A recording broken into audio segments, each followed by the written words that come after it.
Some of you may have been made aware that there was a recent Supreme Court ruling in regards to medical record retention. The first thing I want to tell you is what we've been telling our doctors for decades is that you should keep your records for a period of 10 years or until a minor patient, someone who's under 18, reaches the age of 22. That has not changed. What I want to do is really kind of update you on this Supreme Court ruling that happened that ultimately it was a ruling in regards to the False Claims Act. And what the ruling indicated was that ultimately the False Claims Act and governmental action can actually take place as much as 10 years, 10 years after an incident occurs.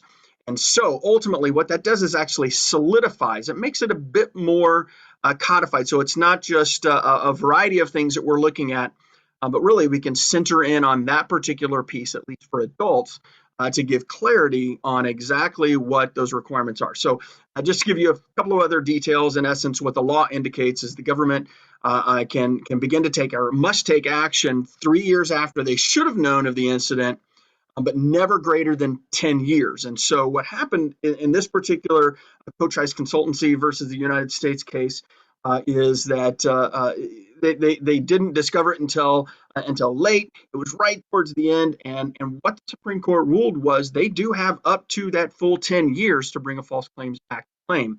So ultimately, that just solidifies further our ongoing recommendation to our doctors that you should be keeping your medical records for a period of 10 years for adults. Now, actually, I got another question today in regards to something to do with a minor, and how that actually works is you should keep those records for a minimum of 10 years, but you have to keep them until that patient reaches the age of 22, which means you very well could be keeping them longer than 10 years as well. It's whichever is greater.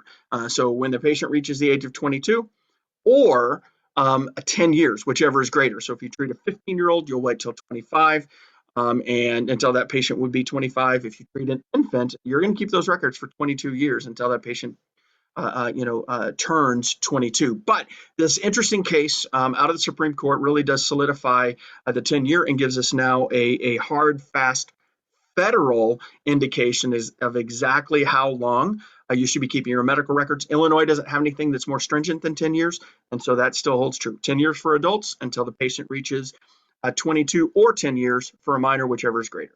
Hopefully that helps you, and we'll catch you next week.